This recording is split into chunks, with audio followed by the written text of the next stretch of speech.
afternoon, everybody. What's happening, everybody? Friday, March 6th, 2026. My name is Kevin Smith. Thank you all so much for tuning into Loud Majority Live. We got a jam-packed show for you guys today. Kristi Noem. I'm not going to sugarcoat it. It didn't go very well for her. Yesterday, a lot of people are trying to say she got promoted. She didn't. She didn't in any way, shape, or form. Just to be clear, she got, well, maybe she didn't get fired, but for my millennials out there who will understand the reference, she certainly got asked to move her desk to storage B, we could say. You could say. Also, more updates out of Iran as we have decided to fire the lasers. Apparently to take down these weirdo suicide drones, or whatever the hell it is they're calling these things. James Carville tells Ilhan Omar that she should leave the Democratic Party, basically for saying how much she hates white men. And California could get a Republican governor because of their own stupidity. Because of their own stupidity and their own arrogance, they could get a Republican governor. Now, that's a big could, but we will break down exactly why California may have screwed themselves. Before we get started, though, guys, do me a favor and hit that thumbs up button. Share the video out all over the place. Let's see. We're going to pop the live chat up on the screen. You guys have seen me throw this in the chat a few times now. If you guys wouldn't mind, there's actually a big scheme going on right now with cryptocurrencies like Binance funneling money overseas. A huge scandal is breaking out with all of this. If you guys want to check that out, click that link in all of the comment sections. It really does help me out. There's a great article from Yahoo Finance. You guys are going to want to see where some of this foreign money is going from all of these weirdo. Look, I don't like cryptocurrencies. I think they're kind of weird, and I think they're weird for reasons like this one. So click that link in the chat. It really does help me out in a very serious way. So thank you all for that. I'll be dropping that link in the chat throughout the day. For all the people that are pissed off about the trolls in the chat, I have no power to control that. So, what are you going to do? Shit happens. Once again, guys, hit that thumbs up button. Share the video out all over the place. We are rocking. We are rolling here. Before we get started, guys, head on over to loudmajorityusa.com. That's loudmajorityusa.com. Sign up for the newsletter. Check out our shop. All the good stuff over there. Let's pop that up on the screen real quick. We're going to be talking about California because California is incredibly interesting with all of what is happening there. Check out all the good merchandise we have here. LoudMajorityUSA.com. That's LoudMajorityUSA.com. All the good stuff. People are really liking this. It's like a metal wall plaque. You guys can get that, the F around and find out home security system. Check that out today. Guys, go to loudmajorityusa.com. That's loudmajorityusa.com. So let's start with Kristi Noem. Because some people are upset about it. I gotta be honest with you. I would have thought that Pam Bondi would have went before Kristi Noem. We aren't really getting as many of the deportations as we would have liked. Sure, I'll give you guys that one. But I think the real kicker came when she may have, possibly, in not so many words, committed perjury. Senator John Kennedy asked her about a $220 million ad campaign promoting DHS or promoting deportations or promoting a lot of the things ICE was doing. Senator Kennedy asked her about this, whether or not she got the okay from the president, and she said yes, and apparently she didn't. So yesterday, she was reassigned to a position no one has ever heard about, We'll get to the story right here. Trump removes Kristi Noem as the DHS head and appoints Mark Wayne Mullen. President of the United States, Donald Trump, announced on Thursday that he had removed Kristi Noem as the DHS head and replaced her with Mark Wayne Mullins from Oklahoma. I'm not going to read you the entire Truth Social post because it's incredibly long. The move came from Trump after there were reports that the president was mulling over the option of firing Noem. Trump this week was speaking about his frustrations with Noem and other officials. After her testimony in Congress, in which she said that Trump approved the $220 million ad campaign for DHS featuring Noem, Trump said that he never knew anything about it. That's awkward. According to the New York Post reported that Trump was furious with Noem over her testimony in Congress after the firing. Noem obviously came out and thanked Trump and all the great work in Homeland Security, blah, blah, blah. During her congressional appearance, Noem was questioned over her job at DHS and also questioned over an alleged affair with aide Corey Lewandowski. That is an old rumor about the two of them. I don't know if it's true or not. I have no real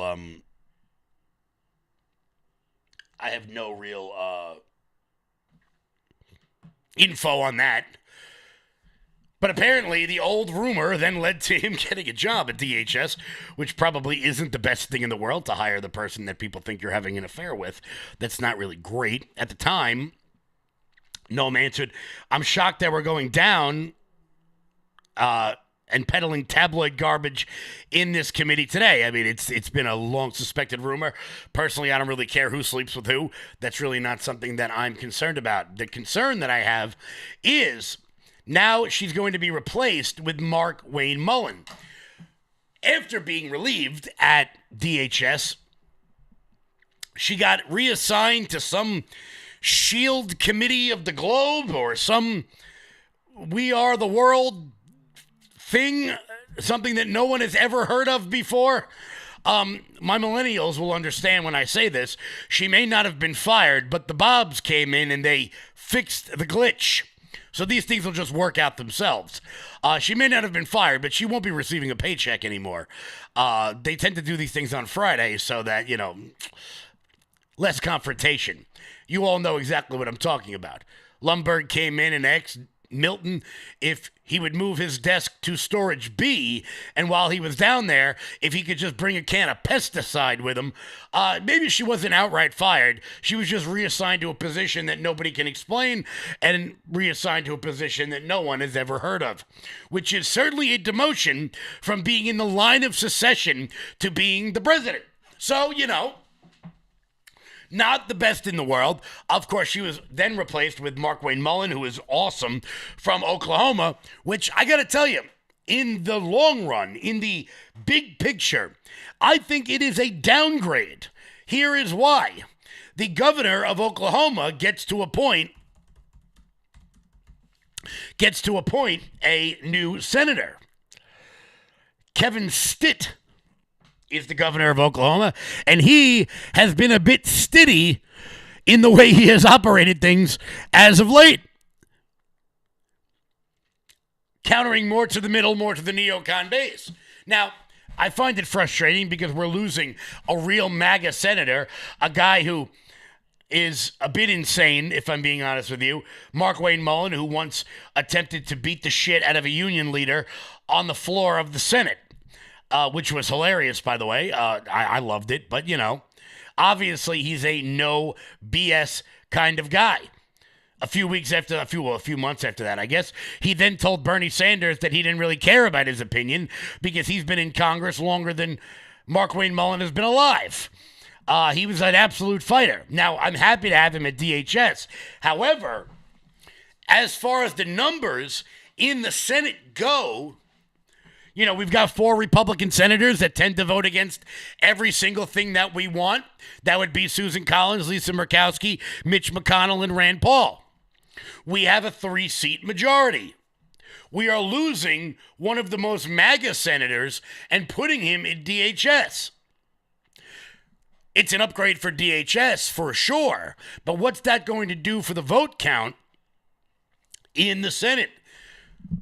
Luckily, some Democratic senators, and by some Democratic senators, I mean one Democratic senator, has already come out and said that he plans on endorsing, or he plans on supporting Markwayne Mullin. And of course, that would be John Fetterman, who seems to be the only reasonable Democrat left in America. The irony, of course, is that the guy who 6 months ago couldn't form a sentence is the only Democrat making any sense whatsoever. Pretty wild. Some Democratic senators have said that he's going to be a little, he's tough, that he's no nonsense, that he's not messing around.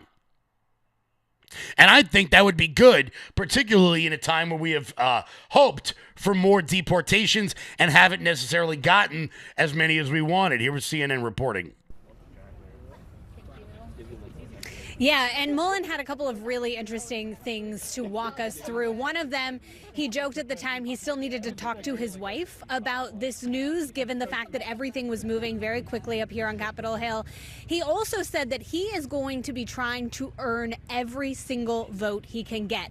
And it's really important to note that a couple of Democrats who stopped at our cameras after this news broke made clear that they wanted to have a lot more assurances from Markwayne Mullin or whoever the ultimate nominee is over changes that may be made to the Department of Homeland Security, specifically on issues related to immigration enforcement. And Mullin made clear he is ready to have those conversations. He says he wants to earn their votes. I pushed him specifically on Schumer's comments that the rot is throughout the agency and that replacing the person on the top is not necessarily going to be just enough.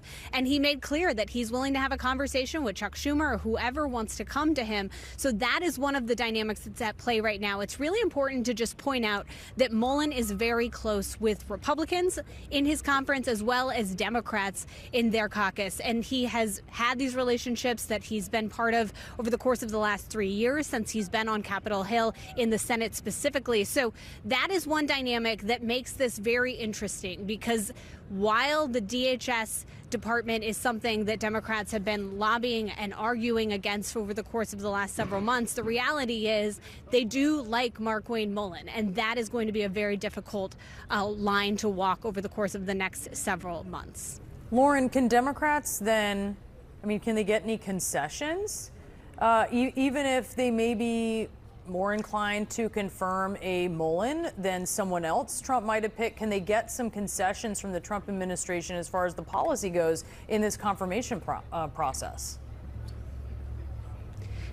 Yeah, Brianna, it's important to point out that this isn't happening in a vacuum, right? The Department of Homeland Security is currently shut down right now. There are ongoing negotiations between Democratic leadership, the administration, Republican leadership over how to unstick that agency. And you could see a world, a universe in which some of those concessions become part of the negotiation of getting Mullin across the finish line. It is kind of a funny moment that happened as Mullin was driving away in his Jeep. He was stopped by one of his Democratic colleagues, Peter Welch, and I approached Welch right after their conversation and said, "What did you talk to him about?" And he said he simply joked, Markwayne Mullin's going to be doing all of the arrests. That guy's really tough. And I thought that was kind of this sort of funny, lighthearted moment in the sense that it shows, Welch is a very liberal member of the United States Senate, and still he has a close relationship, right, with Markwayne Mullin. Okay.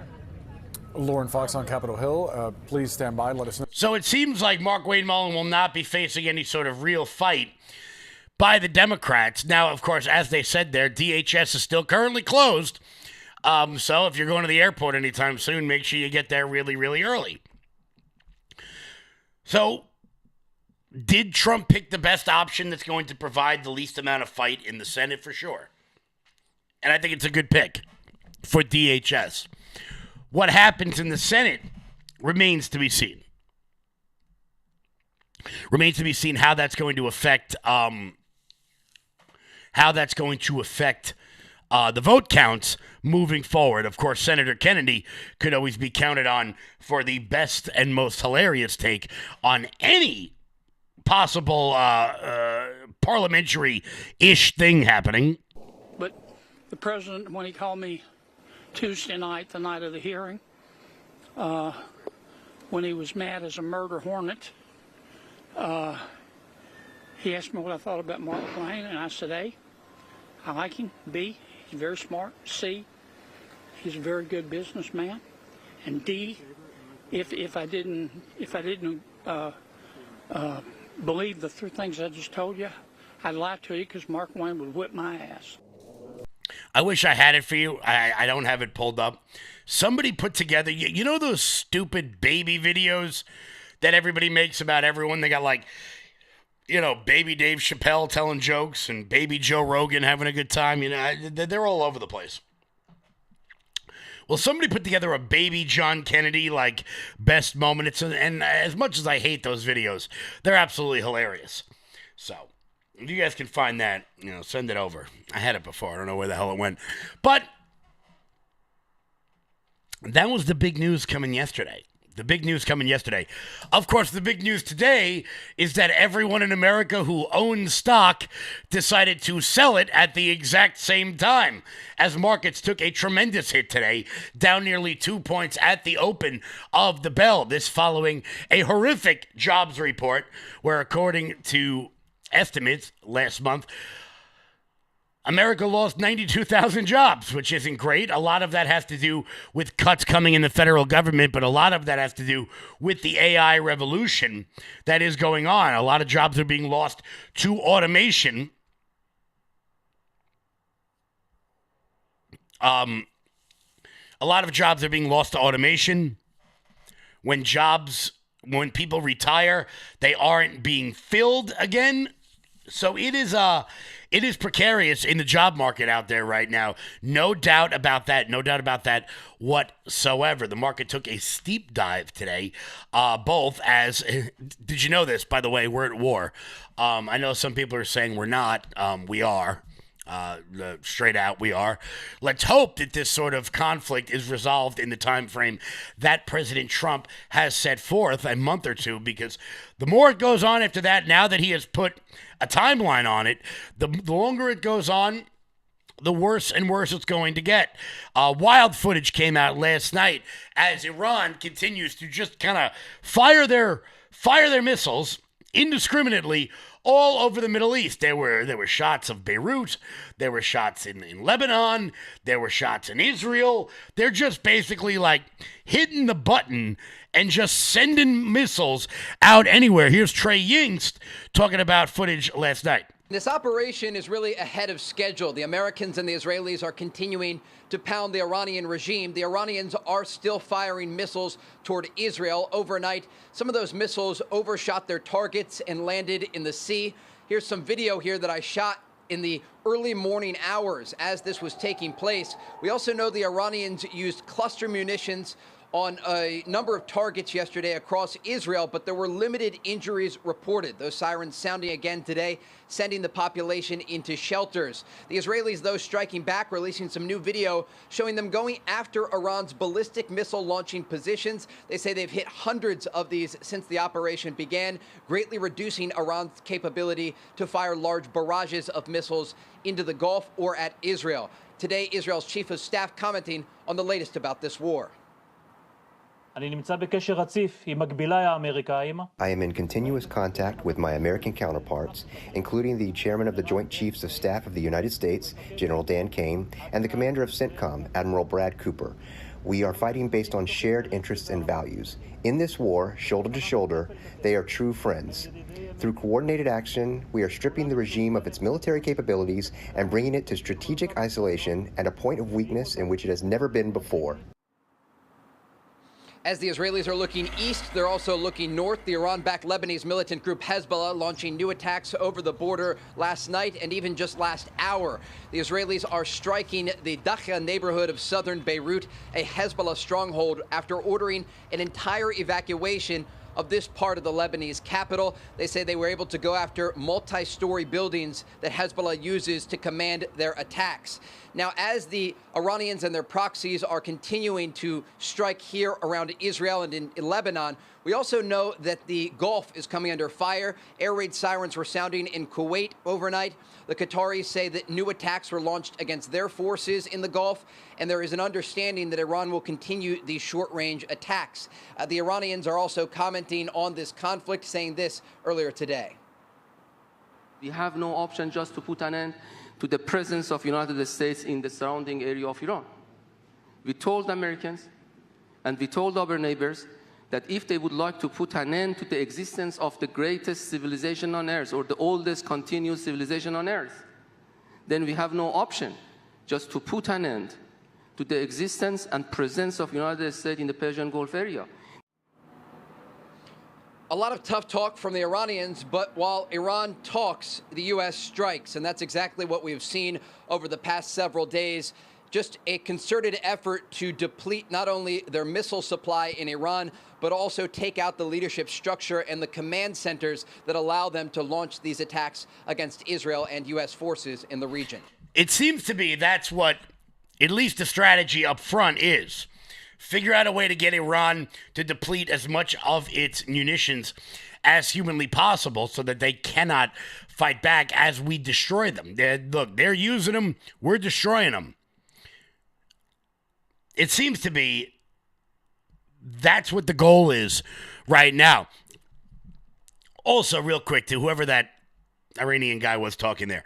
Yes, you are the longest continuing, I don't know, what the hell did he call it? Country, nation in the world. Yeah, you are.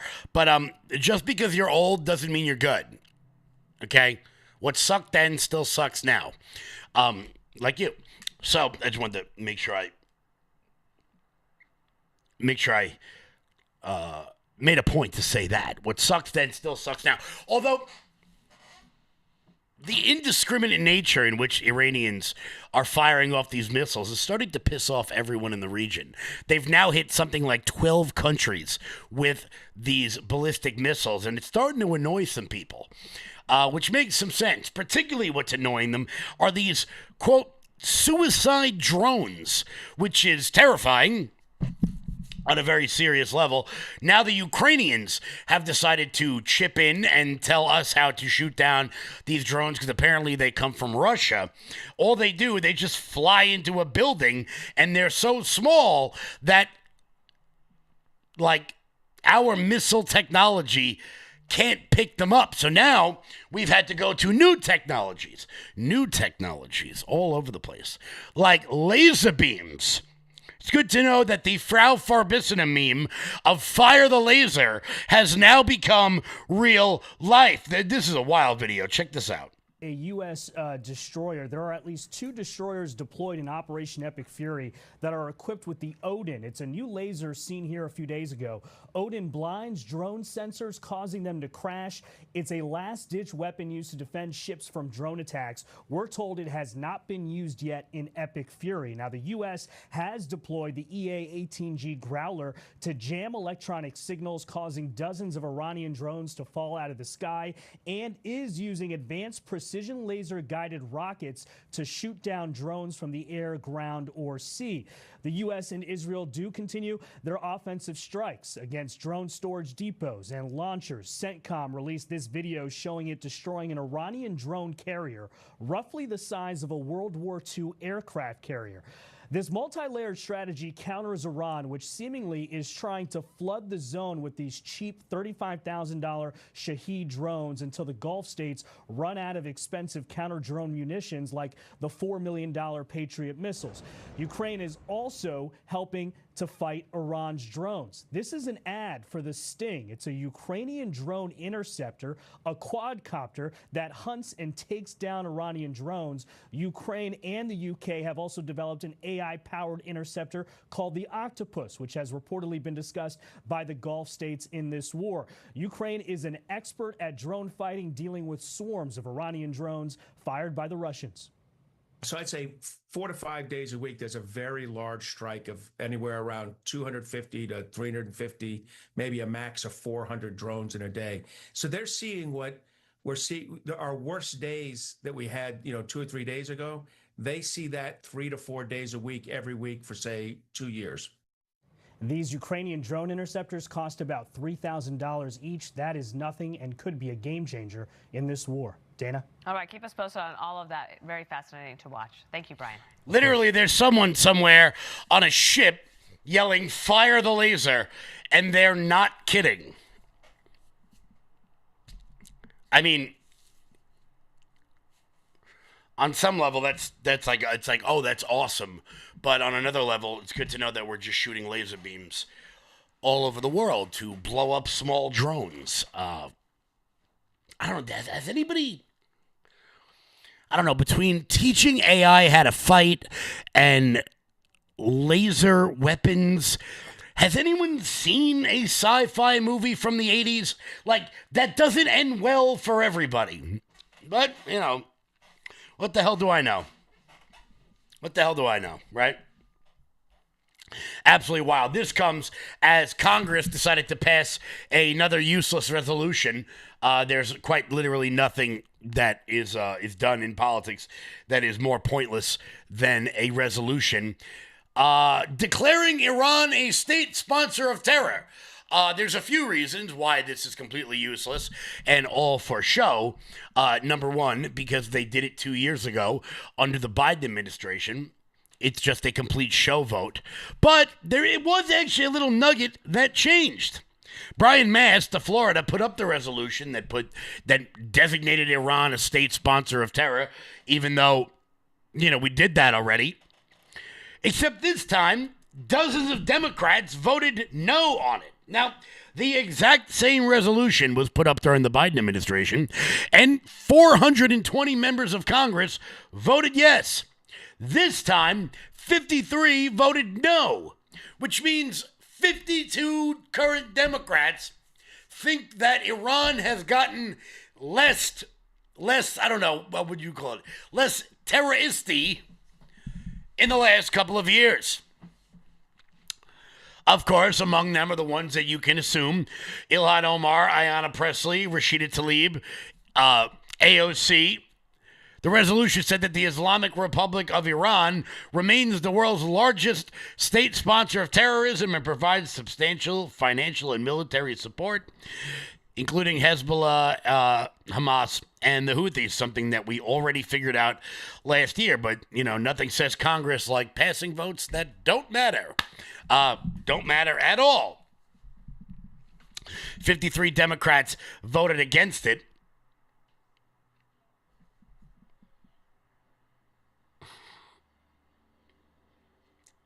I hate when they do this because, I don't want to, go out of my way to talk shit about these guys, but sometimes they don't leave me many options. You passed a bill that got passed last year that said the exact same thing, and then you wonder why people sit back and think, what are you people even doing? You're not doing anything. Sure, Mike Johnson only has a 2-seat majority, and there's a lot of stuff that they have to get through that they're probably not going to get through. But, on some level, you would think they would at least try. Leave the posturing and the pandering up to the people on cable news, because they are certainly doing a whole hell of a lot of that. They're certainly doing. Let cable news do all the speculating. So much so that CNN lost their ever-loving mind after they had a former Iranian political prisoner on who claimed that Donald Trump didn't start the war. Now, I don't need votes in Congress to tell me things I already know. I need people on cable television to try to explain to me that I'm wrong about the things I already know. A former Iranian political prisoner sent a CNN panel off the rails after he said that Iran considered itself at war with the United States long before President Trump even did anything. Now, we should remind everyone that cable news doesn't exist without war. They clamor for war. If you've put on, Fox News in the last couple of days, you would have no problem finding out that Brian Kilmeade, Mark Levin, and Lindsey Graham have been fully erect for the last several days over this war. Now, there's a big difference between saying, okay, this war needed to happen, and being outwardly excited about the prospect of it happening. But when a person actually goes on CNN and says, look, guys, Trump didn't start this thing. This happened long ago, people tend to lose their minds over. Let me pull this up real quick.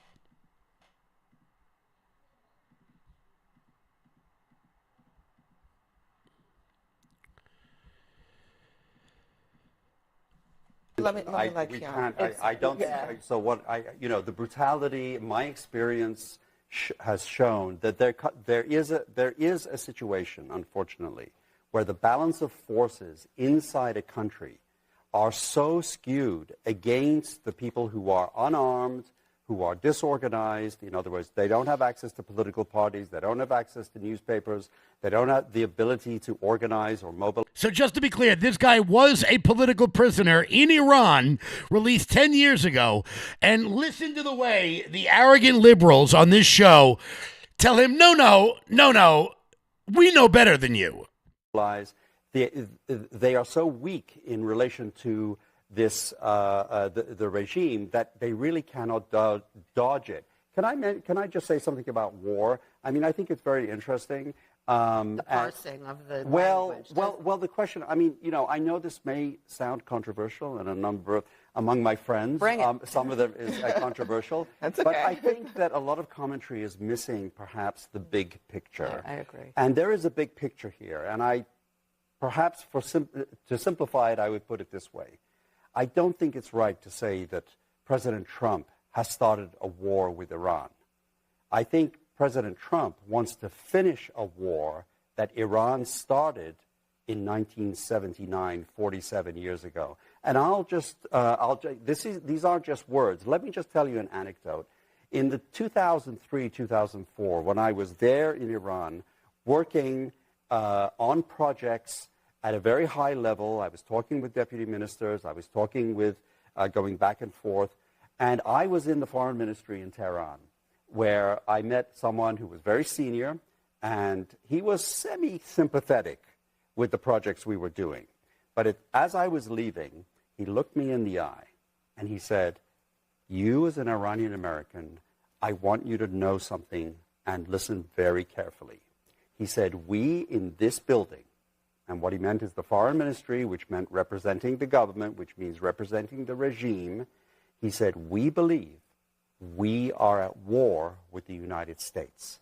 He said at that time, it's a Cold War, but it's a war nonetheless. This was a warning time. Just remind you Trump called it a war. I think it's inevitable. At least respond really quickly. Super quick. I think it's inevitable that we'd be coming to this point. Okay. I think at some point a U.S. president would be involved in strikes against Iran, and it does turn out that President. I disagree. I think at some point. I think it might be inevitable, and I totally. I'm not sure I feel comfortable with where we are right now, and I definitely don't feel comfortable with the messaging or the. All right, let me let Ashley respond. So just to be clear, the guy who was a political prisoner and worked in the foreign ministry of Iran claims that we have been at war with Iran for quite some time.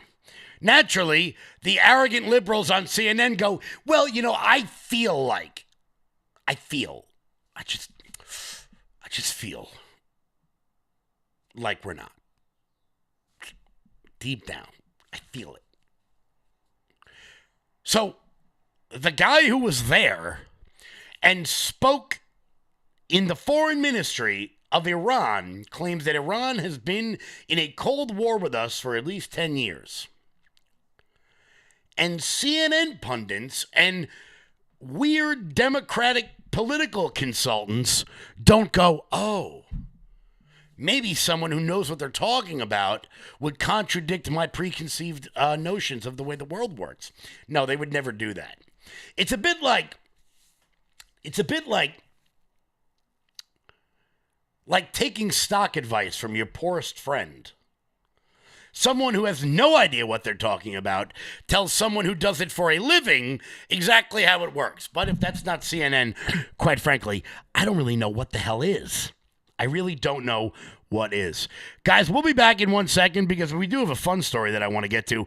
Democrats may be shooting themselves in the foot in California because of their goofy-ass rules. Before we get to that, here's Jeremy. Hey, everybody. If you're not familiar with, then let me introduce to you Armor Colostrum.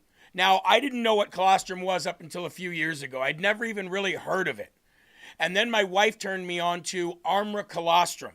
And what colostrum does is it helps regrow your hair. Not going to lie, that's the reason that I started looking into it. But then I started noticing some other things that I could benefit from. I used to get acid reflux very badly. I used to bloat very badly. It felt like I was 10 or 15 pounds heavier than I was until I made Armra Colostrum a part of my everyday schedule. And now things have changed so very much. Let me introduce to you what Armra Colostrum actually does and what it looks like. In a study measuring immune cell response to toxin, Armra Colostrum performed 32% stronger and faster than other colostrum companies. 400 plus bionutrients activated in your life, in your body, to help regrow hair, strengthen your gut health, regrow your nails, toenails, and fingernails healthy, get rid of fungus, stop bloating, and more. And now you can get yours right now for up to $18 off each and every purchase at tryarmra.com.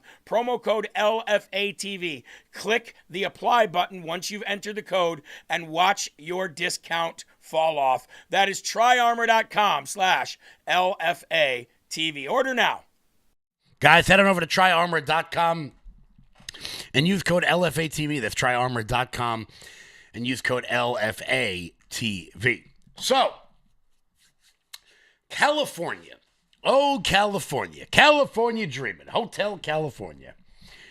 Boy, have they put themselves into a bit of a precarious situation. Now,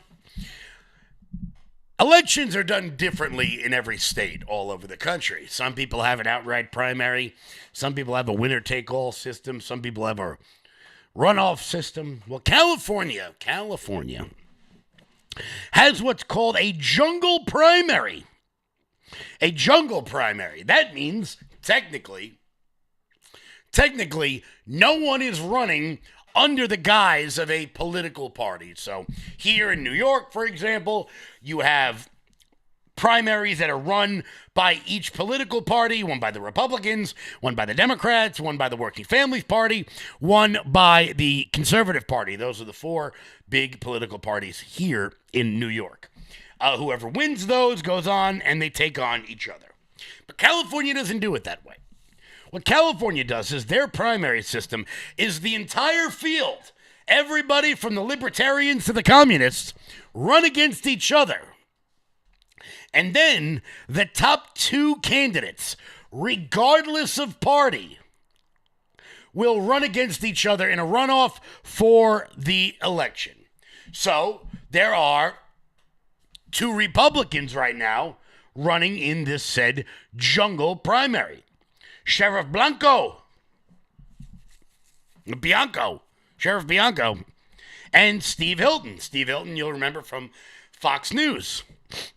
But there are also a myriad of other Democrats running. You got Tom Steyer running. You got Eric Swalwell running. You got Katie Porter running. You guys remember Katie Porter? She's the one who threw a boiling pot of potatoes on her husband because she's a psychopath. Well, everyone in the race is polling somewhere in the mid to low teens.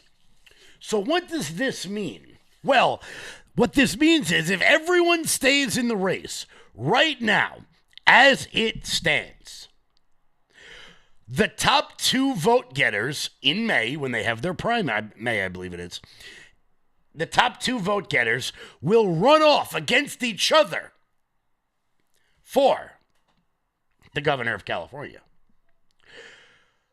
But it is entirely possible, very possible. As a matter of fact, if nobody drops out of the race, it seems likely that the top two vote getters will be Sheriff Bianco and Steve Hilton. So California, the most liberal state in America, could very well have an election for governor where their only two choices are Republicans because of their stupid system. Here's California describing it for themselves. Win, get out. That's the very direct message from the chair of California's Democratic Party to the half a dozen high-profile Democrats that are running for governor. The June primaries are fast approaching, and the field remains very crowded. Here's a look at the latest polling from February. You can see the top two Republican candidates are polling around the same numbers as the top three Democrats. And the Democratic Party's worried all those other candidates polling at a combined 30 points could clear the way for a Republican victory for the first time since 2006. Our Robert Honda joins us live after talking to the party's chair. Robert, what's he saying tonight? Well, what he said probably shook up quite a few campaigns, but the party chief says it's simple math. Too many Democrats could splinter the primary vote and help Republicans gain a top spot in the general election. Let's beat those candidates. 9 prominent Democrats have been campaigning for governor here in the Bay Area and all around the state, but everyone is just campaigning right now. This Friday, that changes. March 6th is the filing deadline to become an official candidate. California uses a jungle primary format, meaning the 2 top vote getters in June go on to the November election, regardless of their party. So with 2 Republicans polling fairly well, state Democrats worry so many Democrats will fracture the vote. That's why State Democratic Party Chair Rusty Hicks put out an open letter essentially saying, if you can't win now, drop out. I'm asking each candidate for governor to honestly and candidly assess their viability to make it to the general election. And if they don't see a viable path, to simply not file. And if they do file, to be prepared to suspend their campaign and endorse another candidate if in fact they do not become viable by mid-April. San Jose State University political science professor and dean of undergraduate education, Melinda Jackson, says with the 2 Republicans polling pretty well, the request makes sense. The primary elections don't have a huge voter turnout. So, typically we're talking less than 30% of voters turn out for a primary. So again, if you have Republican voters who are really motivated because they think they might get, 1 or 2 of their guys on the ballot, that could really create some risk for the Democrats this time. Hicks says he understands with such prominent candidates, it will be hard for any of them to picture themselves not gaining ground. Reality is that the stakes are incredibly high at this historic moment in our nation. California's leadership, both at home and abroad, is at stake. There are a lot of great candidates in this race, but somebody's going to have to, kind of put the good of the party above their own personal self-interest.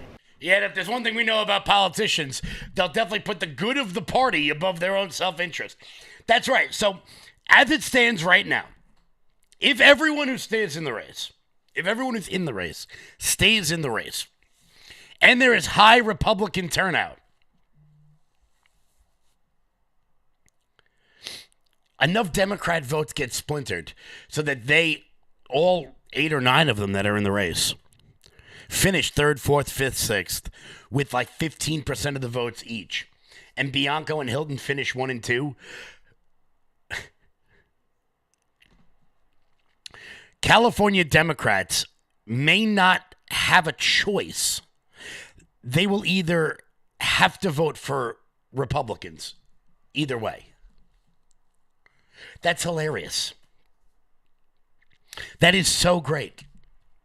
Now, in all likelihood, it seems as though 1 or 2 of them will drop out, the lower polling ones, and it'll be some kind of a runoff between either Tom Steyer, Katie Porter, and Eric Swalwell. A lot of the other candidates really don't have a viable option. But how arrogant are they? How arrogant are California Democrats to think, no, I'll be the one that can win the race. I'll be the one that can stay in. I would tell you, it's not like we haven't seen Democrat arrogance move in a very serious way. So, I guess we'll see. Just exactly how arrogant they all truly are. Guys, before we keep going, do me a favor and hit that thumbs up button. Share the video out all over the place. We've got 2 more stories that I want to make sure that I get to. One where James Carville goes right after Ilhan Omar for being genuinely disgusting and vile. Which is just really funny because I like watching Democrats go after each other.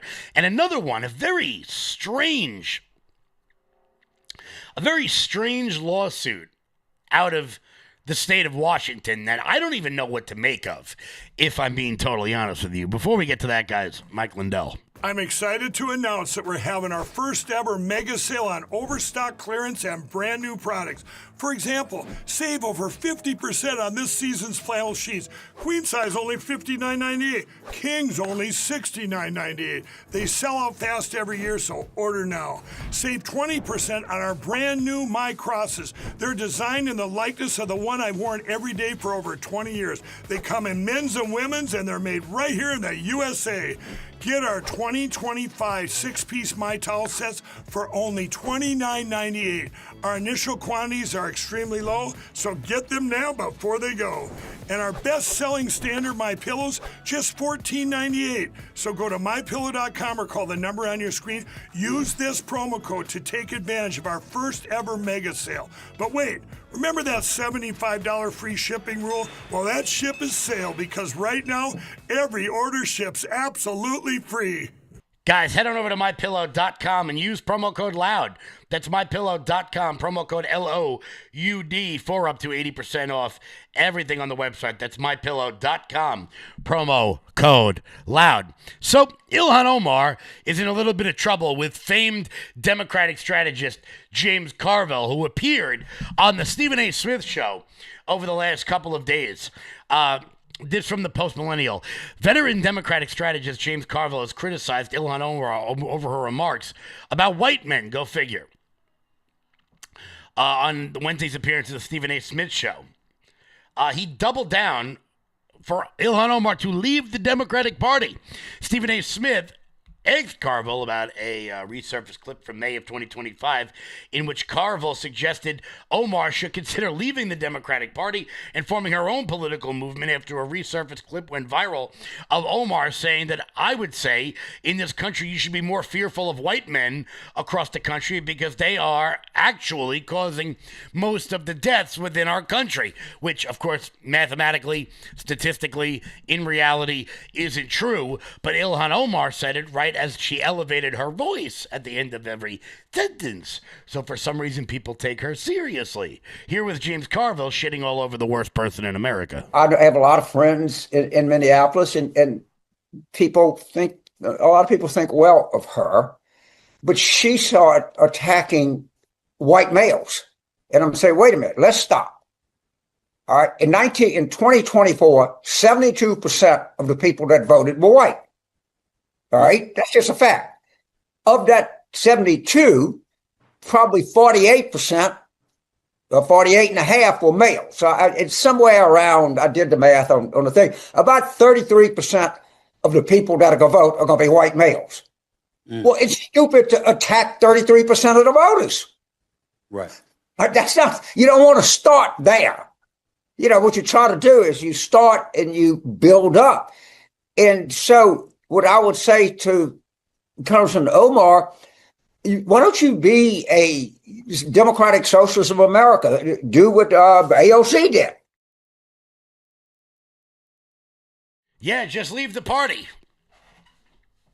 Personally, I like the fact that she's a member of the Democratic Party because it lets us know what we are in for with the rabid, not only anti-Semitism, but anti-Americanism that is concealed within the Democratic Party. Now, on the other hand, you have legendary Democratic strategists going after some of their more radical members. Meanwhile, on the Republican side, look, Donald Trump still controls the Republican Party in a very serious way. There has never been anybody, not Bill Clinton, not Barack Obama, not George Bush, who has the power of endorsement the way Donald Trump does. Now, I think that some of the moves that have been made could turn off people in the middle. But as far as getting the base out to vote, there's nobody that does it better than Donald Trump. And there's no one that does it better than him simply by endorsing a candidate.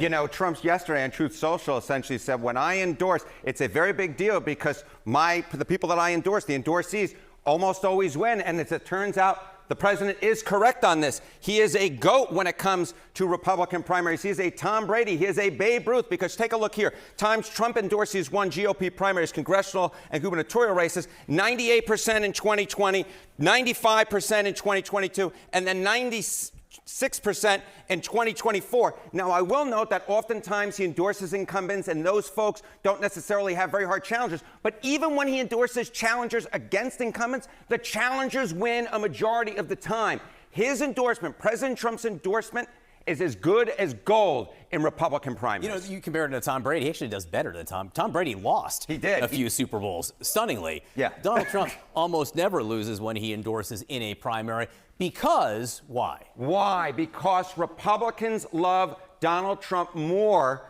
than any president's own party supporters loved him at this particular point. Just take a look here. Okay, own party supporters, 21st century presidents, own party approval, about at this point in the second term. Bush was at 77%. Obama was at 77%. Look at this. 86% of Republicans approve of the job that Donald Trump is doing at this point. That is higher than either Obama or Bush had within their own party at this point. Trump's magic touch has not seemed to wear off yet when it comes to the Republican base. And what kind of approval are we talking about here? Okay, so we're talking about overall approval here. How about the strongly approved, not just like, but love. Okay, we're going to look at these same presidents again. Strong approval among your own party's base. What you see here is Trump is the only one who gets a majority at this point in their presidency. Obama was at 48%. Bush was at 47%. You see here Trump at 53%. Not as high as overall approval rating, but still getting a majority of the Republican base, at least in the average of polls, to say that they still really like him. Okay, so the president says he will endorse. He hasn't said who he will endorse yet. But I bet you the prediction markets have a sense. Yeah, there have been rumblings. The prediction markets are hearing rumblings, and they think that it is going to be this man, John Cornyn, who's the incumbent, who, of course, got more votes in the initial round just on Tuesday. On Tuesday, the chance, according to the Kalshi prediction market, that he would be the GOP nominee for Senate in Texas was 24%. Now on the belief that Trump will endorse. Look at that. Up like a rocket, 85%. And that is because the markets believe what we saw on slide number 1, which is Trump's endorsement is very important. He's a GOAT.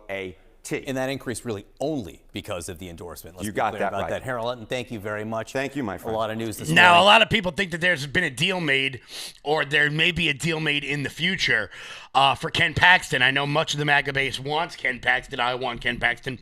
Also, Ken Paxton, to his credit, has said, and talk about putting party above self, as I just said, nobody does that. Well, Ken Paxton did that by saying, look, I'll bow out of the race right now if we nuke the filibuster to pass the SAVE Act. All right, well, John Thune, it's on you. It's not like you're doing much of anything else. So if you want to save the Senate leadership PAC $200 million on an unnecessary primary, feel free to do that.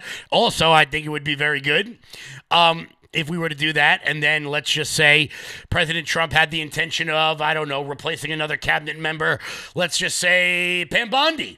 Then you could replace Pam Bondi with Ken Paxton as Attorney General of the United States. I think that would be great. That would be a phenomenal move. Maybe we might actually get some arrests. Like an arrest, like a few. I'm not asking for a lot. Like I don't want like a million. I want like one. Look, Don Lemon was funny, but not really consequential for the movement in and of itself. Before we wrap up today, guys, I got to tell you this is a weird story out of Washington. Before we get to that, head on over to lfatv.us. It's lfatv.us. That's your home base, your mothership, your landing pad for all things LFA-TV related. Check out the LFA-TV store. And while you guys are there, consider becoming a monthly donor over at LFA-TV. That's the best way to keep the lights on over here. We really do appreciate the support. So there's a weird lawsuit happening in a Washington school. Apparently, a special needs, I'm going to just hear me out on this one. This is very odd. A special needs student who can barely read after graduating a Washington school with a 3.87 GPA has filed a lawsuit against the school for something called benevolent discrimination. This is very odd. A former Edmond School District student with special needs has filed a lawsuit against a Washington State school district, alleging that after graduating high school with a 3.87 GPA, she was still at a first grade reading level. She says that the school awarded her a diploma prevented her from accessing services to help students with disabilities prepare for independence. Very, very odd story. McKenna Simpson, told King 5 News, KING 5 News, that after graduating from Linwood High School, quote, I was happy. I was like, oh my gosh, I finally did it. She graduated with a 3.78 GPA despite finishing her senior year, reading at what she says was a first grade level. She said the academic challenges were significant and that she does not believe the school prepared her for life after graduation. I should have earned that diploma, not just something that really got me to nowhere. After graduating, she went on to enroll She wanted to enroll in Edmond School District's free vocational transition program, which helps eligible students with special needs move towards independent living and employment. However, because she had already received a diploma, she was no longer eligible. Instead, she had to enroll in a similar program at the Bellevue College that cost $40,000 a year. Her family filed a lawsuit against the Edmonton School District, alleging what their attorney said was benevolent discrimination. They argued that the district should have delayed awarding her a diploma until she completed the vocational. The basis of this lawsuit is absolutely wild. This girl is suing her school, essentially saying that despite her only reading at a first grade level, they awarded her a diploma just to push her along and didn't actually teach anything, didn't actually provide any of the services that a school should provide, like education and teaching students how to read. I'm going to be following this lawsuit in a very serious way because this could actually impact education in this country in a very serious way. I mean, let's be honest. You can basically graduate high school now. All you got to do to graduate high school now is just show up to class, and they just mush you along instead of actually educating you. I'm really curious to see how this one goes. Guys, it's 4 p.m. I want to thank everybody so much for tuning in. Hannah Faulkner's coming up next right here on LFA TV. Make sure you guys stay tuned for that. Head on over to loudmajorityusa.com. That's loudmajorityusa.com and use promo code RUMBLE to get 20% off everything on the website. That's the best way to support this show and everything we've got going on. I got some big announcements coming up locally and nationally. Very excited about that. Oh, yeah. Good stuff all around. Guys, I will catch you all back live tomorrow. Until then, everybody, stay loud.